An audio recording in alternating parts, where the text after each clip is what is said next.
Hi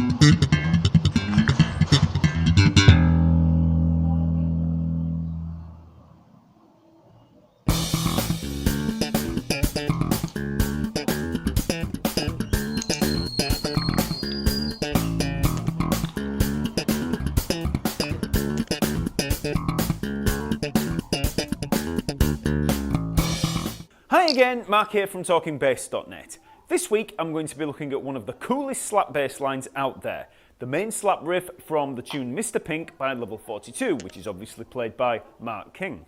So any of you Level 42 aficionados out there will be well aware that the original studio recording of Mr. Pink is a little strange in the bass department because it actually has two bass lines playing simultaneously. There's a slap part and a fingerstyle part. Because of this, the line is always going to sound a little incomplete if you just play one of the parts. The live version obviously doesn't have this problem because Mark plays a slightly amended line and improvises around it a lot. For this reason, I've come up with a kind of amalgamation of the two original lines that seems to work pretty well. Have a listen to that studio recording on YouTube and let me know what you think in the comments below, because it's about as good a compromise as I could find and I think it'll sound pretty close to most people's ears.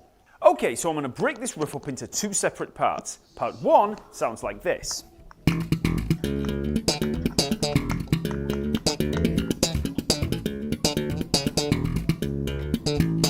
Then part 2 sounds like this.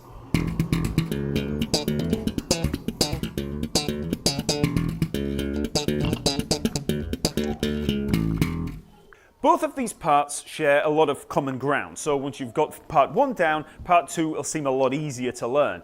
So we begin part 1 with a little driving line on the open E string that sounds like this.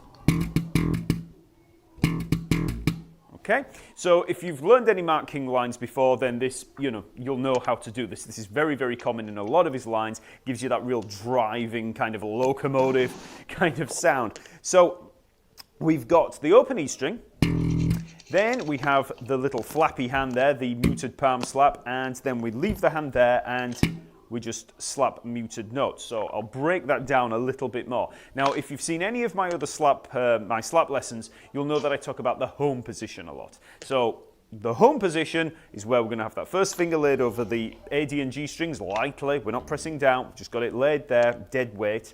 And then the other fingers come down like this. Second, third, and fourth fingers, we just lay them down as well. Now, that first finger is going to act as our kind of lever, like a hinge. So we're going to leave that there, and then we can bring these other fingers up and down like this. So when we start the line, make sure that you've got that first finger there over the A, D, and G strings, round about the 5th fret, something like that. Slap the open E string, and then just bring these other fingers down to give you that dead thud, okay? So just get used to doing that to begin with if you've never done that before. Some of you, when you try that, will probably do this and actually get a hammer on. So you don't want to press down. You just want to bang and then just leave it there dead weight. I mean, just start very lightly by cutting off the notes. Just try cutting off the notes to begin with and then just increase the pressure a little bit until you get that kind of percussive bang. Okay? So we have open E, palm slap, and then slap. So when we bring the hand down, we leave it there, and then we just slap that muted ghost note. Okay? So that gives us a group of 3. Slap, palm slap, ghost note. Just try that round and round.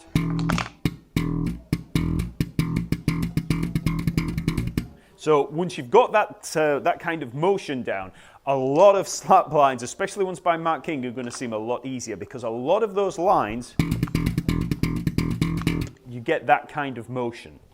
So we begin this Mr. Pink riff with 2 of those 3-note groupings. Okay, so that's all we have. Then we move up onto the A string and we have C sharp there, 4th fret of the A string. And then we slide the C sharp up to the D. So. Then bring those fingers down again to give us the ghost note. And we just have the 2 ghost notes, slap and pop there. A string and G string. Now you can, if you want, pick out that D at the 7th fret of the G string. Completely down to you. When it starts getting fast, you might get one or the other, depending on, how on the moment. But altogether, let's just have a look at those two parts there.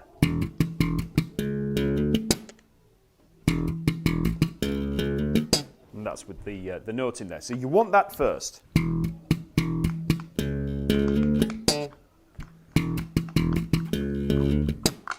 So like I say, either way is fine. So just try that a few times, just build up speed.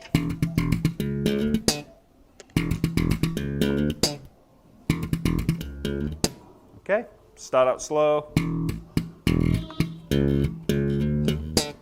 Okay, then we have the hammer on from the D to the E, 5th to the 7th fret of the A string.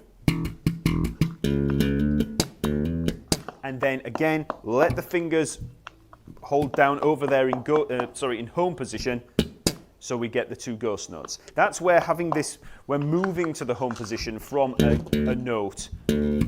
By default, going back to the home position is great.